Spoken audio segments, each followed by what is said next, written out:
and get you national updates we are tracking. This is on part of the violence that was reported in Bareilly. Now that action has been initiated, we're looking at netas making a beeline for visiting the area and visiting those who have been injured in Bareilly violence. After Samajwadi Party, now Congress delegation that is expected to be led by Imran Masood and other leaders will be visiting Bareilly, and this delegation will be meeting the DIG Bareilly to demand for a fair investigation into the violence. However, multiple arrests that have been made already by the authorities with stern warnings that have also been issued by the Chief Minister himself. Let's get in a word from Shivam, who is connected with us. Shivam, as far as Bareilly violence is concerned, we are looking at multiple political parties there. Now, Congress expected also to visit the spot.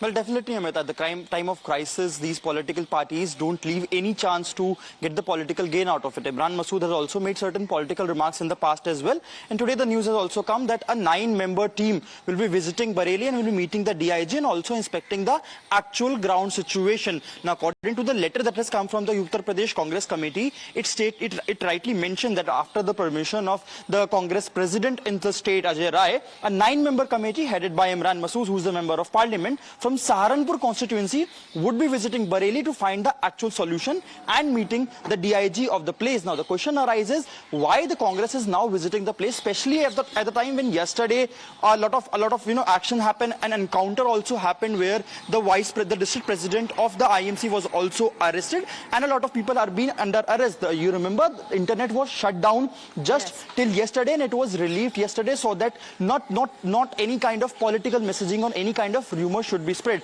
So at this particular time, when Congress led by Imran Masood with a team of 9 members is visiting the place, that again becomes a question that whether these political parties are actually trying to solve the problem, let the authorities do, or just going there. As far as when it comes to these delegations are concerned, political motive there, but reaching out as far as to the communities are concerned. But this is where, when it comes to the Yogi Adityanath government also issuing a stern warning, saying that such kind of actions or any attempt to raise violence or riots in the state or Malni area will not be allowed at any cost. Shivam, thank you very much for that moment.